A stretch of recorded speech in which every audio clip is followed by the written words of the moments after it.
Hey everybody, how you all doing? Hope you're all well. And I am out in my backyard once again with my hens running around behind me.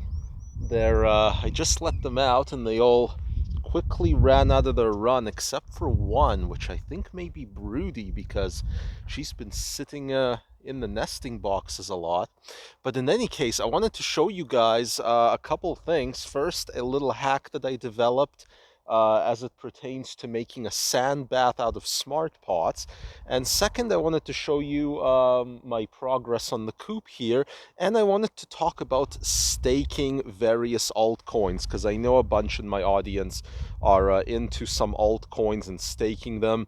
And I wanted to talk about yields and how you should think about staking and a couple lessons that I wish I had known when I first discovered, DeFi and staking and so forth. So, being up in Canada, I needed to figure out some kind of container to put in my coop over the winter so that my chickens could take sand baths, since those are really important for them reducing their parasites and for their health and so forth.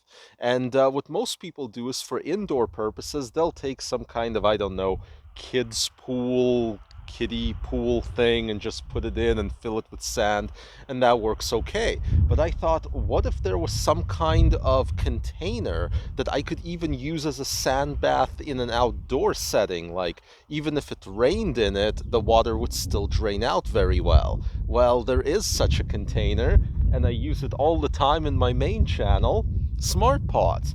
So all I did was I cut the handles off of the Smartpot because I didn't want the chickens to like trip or get their leg caught hopping in and out of it. And I took a couple of them, filled them up with sand about halfway, and I placed them into the run here.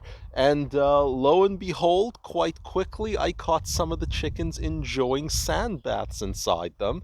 And it all was working really, really well. It would rain, and the next day it would still be, usable for them, and they could still take a bath in it because the water would just drain out. But I did spot one problem, and that was that in these 7-gallon pots, I found that they would slowly toss the sand out just as they kind of toss and flop around. So what I'm gonna do is I'm gonna change those out. They were kind of a tight fit for them anyway. I'm gonna get some 15-gallon ones, try the same thing, see how that works out. I'll link to Smartpots in the description if you don't know about them, but in my main channel, I use them quite a bit.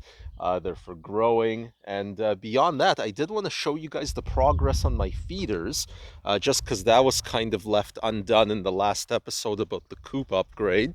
So as you can see, there's now a couple of PVC pipes. One of them is for the food. There's all the food in there. And the other one is a little one for the grit. And then if you go and look inside, what I was having was a problem is initially that pipe right there, it actually looked more like this. It was just open. And what was going on was the chickens were sifting through the food and tossing it on the ground. And so they made a big, huge mess. So what I did was, about a day or two ago, I got a little cap like this that happens to go on these 4-inch pipes.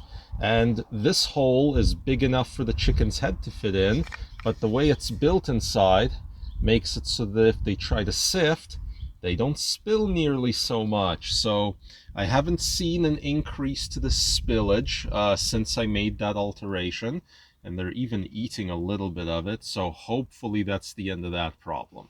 But yeah, otherwise, feeders are working great, and the reason I have those spare pipe pieces is basically so that I can build another one of those right there, just in case my chicken count goes up here. Enough of chicken stuff. Let's talk staking a minute. So, a lot of you guys enjoy staking. You've discovered it. You stake your various altcoins like Cardano and stuff like that. But I did want to say a couple things on the subject of staking. Number one, don't let the staking rewards of a particular cryptocurrency be the be-all end-all in your decision to hold it or not. Don't even let it be a major factor at all. Reason being is that staking rewards can fluctuate wildly, especially if there's a change in the tokenomics of the particular protocol, which does happen sometimes as these protocols are very new.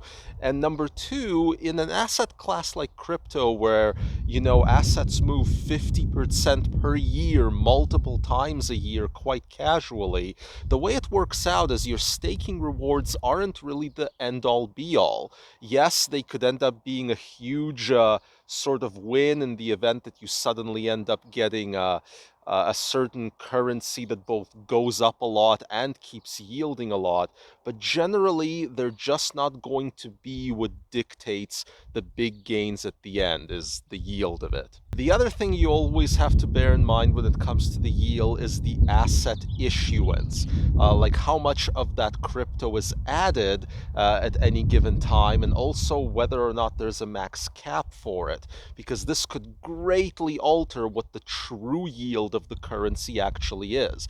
A really good example of that is Cosmos or Atom. Basically, in that one, if you stake it using the right app, the yield can be like 13%, 14%, really, really big yields. And that might fool some people initially, but at the end of the day, you also got to bear in mind that Atom or Cosmos, number one, I don't think has a cap on the number of tokens. And number two is hyperinflationary, which means the amount of it goes up substantially every year. So essentially, if you don't stake, you're punished by that hyperinflation. So the new issuance is meant to basically incentivize people to stake Atom. That's kind of how Atom works. So you just gotta always weigh the issuance of a token as well as whether it's got a cap on it in the long run to figure out whether that yield is worthwhile. Often they shrink quite a bit. So there you go, guys. That's my 2 cents on staking. I also kind of wanted to talk about the difference between governance tokens and staking tokens and developer tokens and transfer of value tokens, but I think that should just be a whole episode in and of itself. But we'll talk about that soon. On that note, if this was useful to you, subscribe, hit that like button. We'll see you next time.